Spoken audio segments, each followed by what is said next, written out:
Good afternoon. And today we have a very special guest. I would say my hero for a long time, Dr. Sandra Kahn, author of the book book GOPex, book Breathe 4.0. Good afternoon, Sandra. Hello, how are you, Maria? So, thank you very much to our audience. If you have trouble sleeping or sleep next to the snoring partner, please click the like and share button to help to spread the words what we're going to share with you today upon the Sandra expertise. If you're a medical professional, I highly recommend you to find out who is Sandra Kahn and what is she write in her multiple books and what philosophy she preach, I would say, what she find during 3 decades of her clinical practice and multiple research work really well for the growth and development. If you're helping kids, so with her philosophy, you can help your kids to grow up into happy, healthy adults, opposite to tired and sick adults, like a lot of adults I meet in my practice. Now, in traditional way, I'm going to introduce Sandra through my eyes. So, as you know, I find out about book Joe, actually from my friend Jessica Langenhauser. She's also the author and my close TED friend. And I read the book and I was totally fascinated with the depth of knowledge into evolution. I have to say, it was Sandra who inspired me to look for the trace of evolution in Africa and in South America. And, I'm very much into anthropology. And then on a Yukon, we met in person, totally accident, but I was presently surprised when my hero just walked towards me and I said, oh, I know you, you don't know me, and I really want to bring you to my channel. And then we have time together on to spend on another seminar called Collaboration Cure. So this is my story about Sandra. Sandra is orthodontist who moved to United States from Mexico. And just like me, her descent is from, let's say, former Russia. I would say former Russia because Ukraine was part of Russia that time. And her family moved following Lev Trotsky to Mexico because they believe in the socialist ideas, what you can make the world better, equal place for everyone. So her family resided in Mexico, and when she was born and grew up and started looking for her path in life, originally she wanted to become a doctor. But then it was not so much of the practical application, or somehow it did not become her pathway, and she became a dentist. But she's from the family of inventor, and you can see the portrait of her father who invented cable television. And Sandra, in the same time, invented a lot of practical tools that help us to grow our face in a proper epigenetic standard. She will talk about that very shortly. And as I mentioned before, she put her philosophy in the books and in the inventions. So my first question to you, Sandra, my favorite book is a book, Joe. It's story of hidden epidemic. No, it's a Joe story of hidden epidemic. Please tell us what was the story, what inspired you to become a writer and write the book. And a lot of people in my audience want to write the book. So give us your best advice about for inspiring authors. Well, thank you very much. It's an honor. I've been watching your channel, and you have amazing people, and you're such a good interviewer. I'm very honored to be your guest, and I hope you have a lot of followers because you're doing very, very important communication with the world. I am going to make people maybe angry, maybe sad, because the reason I became an author was my own personal journey that was so difficult. I consider myself a survivor. I have PTSD, post-traumatic stress disorder, because of what I went through with my own children. And I felt a very strong responsibility to, from the inside of my profession, communicate all the trouble that I had and all the difficulties that I went through that stressed my own family and destroyed part of the relationships that I had with my family. And I'm desperate to tell people what to do, because what I went through cannot be undone.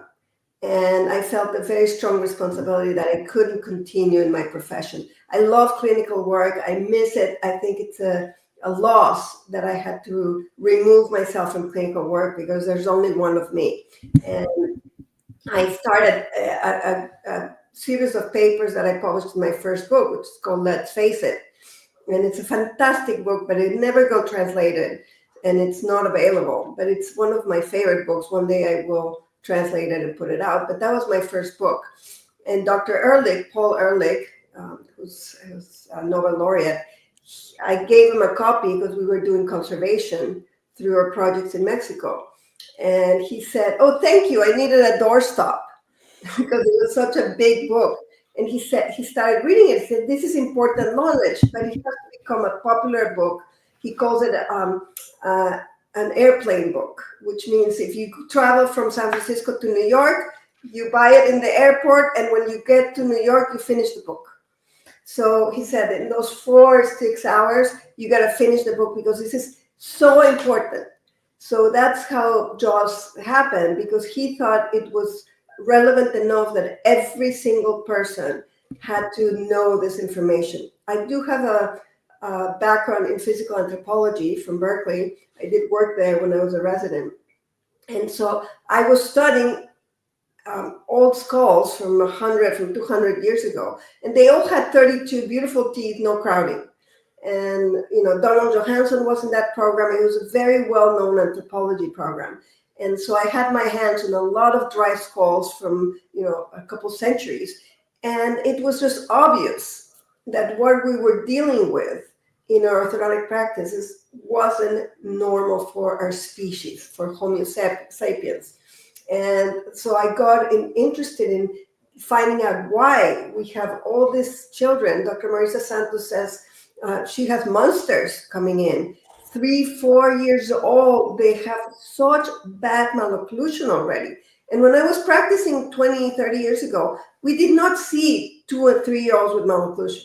Today, I have so many children that consult with me that have malocclusion at those early ages. So the problem is spiraling out of control. It's definitely an epidemic. And really what we need is more clinicians, because the information is already out. We published the book and then we follow it with the bioscience article, because anybody can write a book and put anything they want in the book.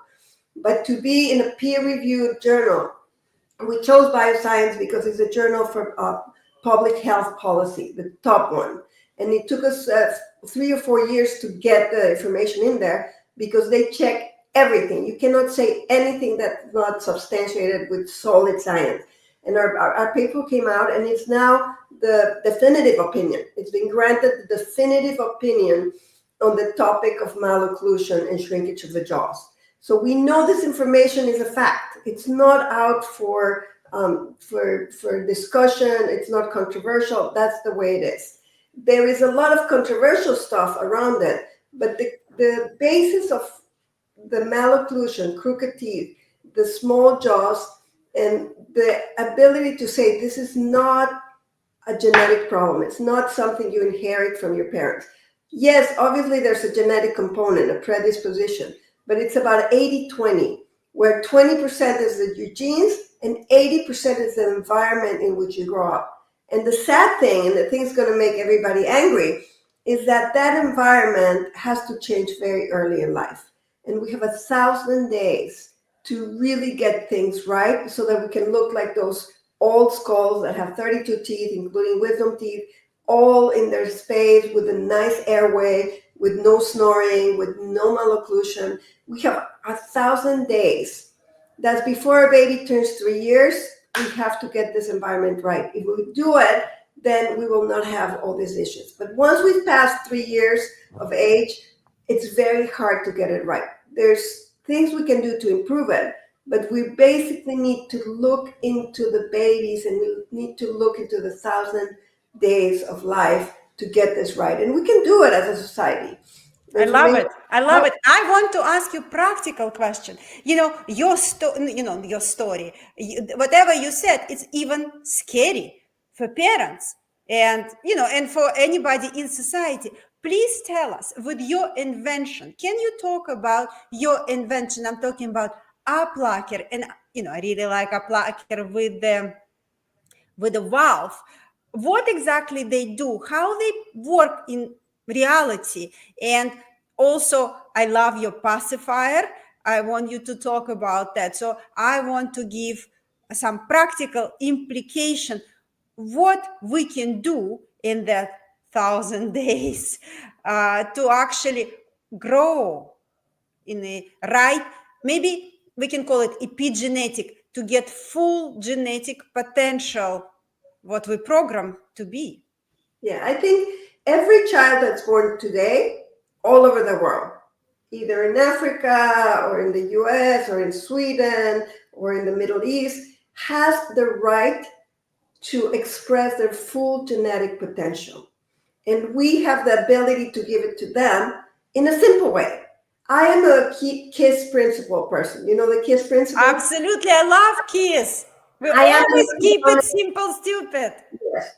I am an orthodontist. I'm a clinician. I want to make things simple. I don't want to complicate things. Sometimes you have to take things out. So less is more. And this is something that we can practice for free. Every child can learn that and achieve their potential. So what do we need to do? And I don't think of myself as an inventor. I think of a person that simplifies things. Because when I saw somebody, Dr. Wong in Australia, doing some exercises, I said, this has to be packaged and sent to the world. That was the GOPex program. You teach a child 2 years old how to keep good posture in their body, in their mouth. If they can't, then you have to look at the nose. Our nose is a new book called Nose. We are doing research. We know that there's stuff in the air that's causing the nose to have to filter more. The nose is overworked, so we're getting a lot of stuffy noses. So we got to make sure the nose works and the good posture. Anybody can do that anywhere in the world. So my inventions are really tools that helps you, that they help you. What we say is they give you feedback to know if you're doing things right or not. Because when you have feedback, you can practice a little and you can practice meaningfully. If you don't have feedback, you can practice a lot, hours and hours and hours. And I'm a very disciplined person. That's why I've written 7 books. It's all about discipline. And people are very disciplined and they do and they do. But if you don't have feedback, it's not meaningful practice. So you end up putting a lot of work for very little result. If you have feedback, you can practice very little, and then you can get your brain to create the pathways, the new pathways to have that posture and that nose breathing with very little practice. So with my inventions, you can tell if your practice is meaningful or not. And that's the critical. That's why we have our manometers. That's why we Can have. you show it to us? Can you show appliquer how it look, and appliquer with the feedback? And I love the box. I think the box is also creation of art. Well, I love beauty. So yes, I know it is. I'm always doing stuff that I said, if it's beautiful, it's going to work well. So design is really nature. When you see something that's beautiful, like a beautiful person, then it's a person that it's probably healthier. Same thing with anything that's beautiful will work better. So and I notice how you dress. I think it's reflecting a lot.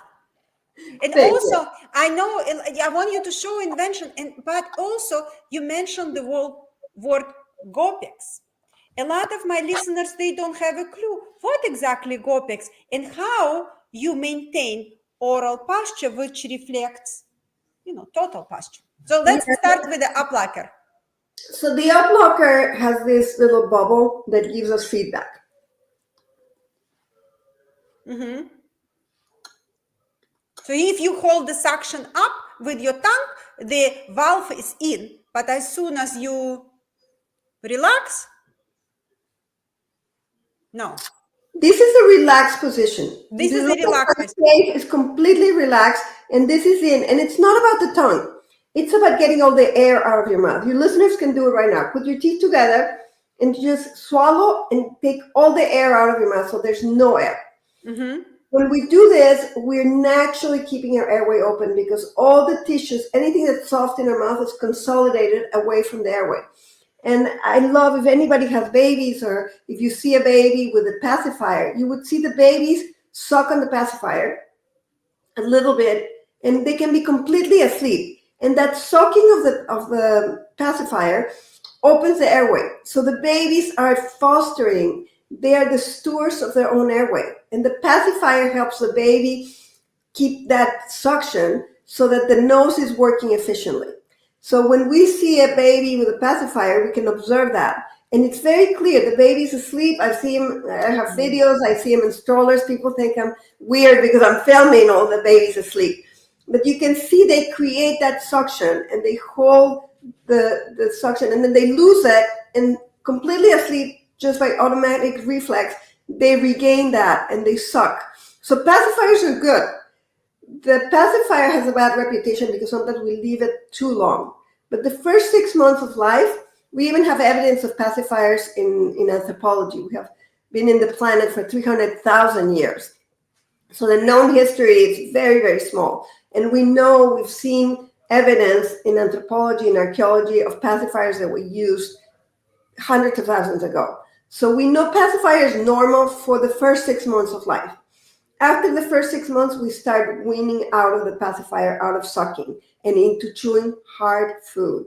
Hard food, very important. The weaning of our babies that starts now at 8, 9, 10 months has to be into consistent food before we give them mush. So we go from liquid to hard and then to viscous. So we have to invert the way we do things because right now we go from liquid to viscous to pop, and then we use a spoon. The spoon is a very, very bad tool. We don't have evidence of these skulls that are with all those beautiful teeth. We don't have spoons for that time period. So we use knives. We have knives, but we don't have spoons. So the spoon is a modern tool that actually makes it an obstacle. If you try to do what I just told your audience to do, put your teeth together, swallow, get all the air out, and be very relaxed with your teeth lightly touching. That's the uplock position that protects your airway, keeping that suction, very light suction. If we put a spoon in the mouth when you're swallowing, we can't create suction. So we are teaching these babies at 8, 9, 10 months of age to lose that reflex. And this is completely anecdotal. We don't have science on that yet, but probably this is where the crossroads happen when we wean our babies using pop and not harder foods, because babies are not going to choke. At that age, our larynx is very high. So this is why babies, when they're breastfeeding, they can breathe through their nose and swallow at the same time. We can't do that because our larynx descends. And that happens when the teeth come in. So when the teeth come in, that descent happens, the anatomy changes. And that's when a baby can choke. So before the 12 months, before a year, babies really don't choke. So we can give them harder food, obviously not a grape, not something that can really get stuck, but we can give them more substantially solid food, pieces of apple, and they can start negotiating how to chew, how to use their brand new teeth, how to close that compartment, make that suction, swallow, and then stay with that suction for longer periods. At that time, we can start teaching our babies good posture, because posture is not about yelling at someone and say, close your mouth or stand up straight. That never, ever works. So we have to take all that out and never tell our kids, but we need to give them the right chair. We need to show them how to hold what we call the inner cortex. The inner cortex has to be straight and stretched, and how to keep their chin down. And the kids were, at that age, is very easy. They emulate, but it's very critical that we give them the right chair. GOPex, we start around 2 years old. We give them the right chair. We show them what to do. We give them the uplocker, and we can teach them how to hold the suction. I love our little toys that we have. Yeah. You can hold this in their mouth and plug this part into the up locker, so Uh-huh. the children can play with a toy and see the belly of the Uh-huh. toy in, so they know that when the belly's in, they can either listen to music or storytelling, or if you do screen time, they can watch a 5-minute cartoon holding that belly in and holding good posture. And that way, if you repeat it every day, in 90 days, you have a muscular pattern in your brain Fantastic. that will happen Fantastic. with the reflex.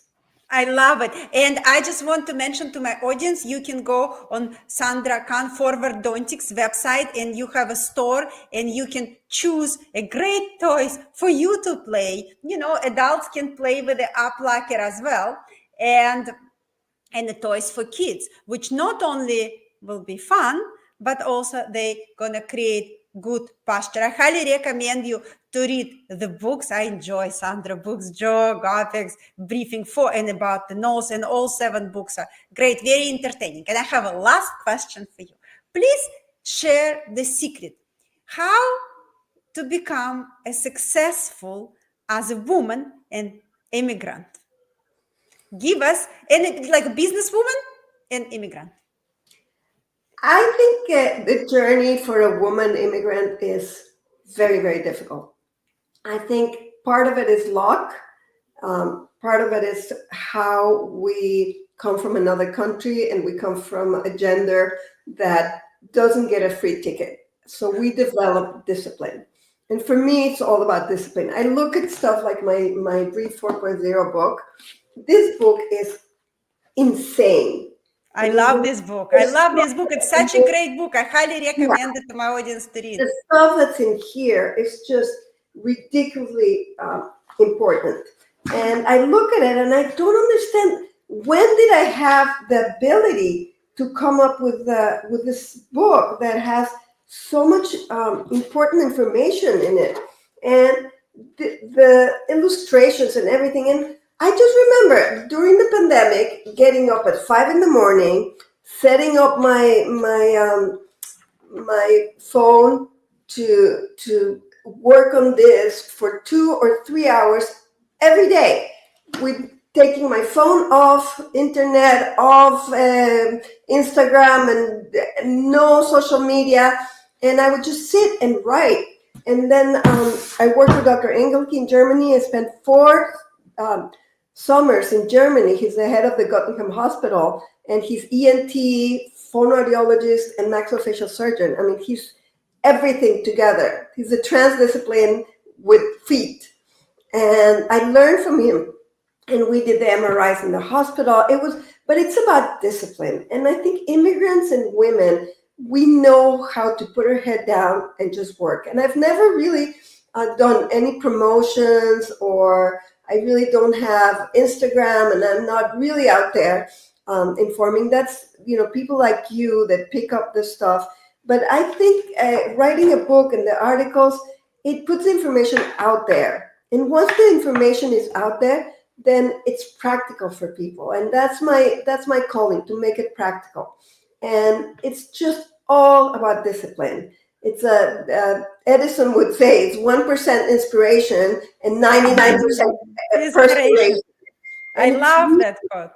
It's really getting up in the morning early and having a focus, and having a focus in your mind, and seeing yourself as relevant and finding ways to get there. But if you envision yourself as being there, and then you just put your head down and work. For me, it's all about really putting in the hours and having the vision and the focus to do it. Because moms and immigrant moms are extremely disciplined with their children and with what they do. So we just need to understand how we want to change the world and then go there. And I don't think everybody should have the same way. I don't think everybody should write a book. That's very easy. It's really about informing and sharing the information that is relevant. And I do want to exhort people or inspire people to become clinicians and to share the knowledge in their community, to start from their friends, their children's school, and bringing people through the books and then giving them, suggestions of how to make it easy. And always say, the things that don't work. Telling your children to close their mouth never works. Telling your children to sit up straight never works. So you have to use the things that are meaningful so that they're efficient. And for that, you need to do trial and error and do a lot of, searching of what things really have worked in the past, and then take out the things that are not working. Thank you very much. We really appreciate and highly recommend to learn more about insightful Dr. Sandra Kahn through her books and through her invention. And it's really going to make your life better. Thank you.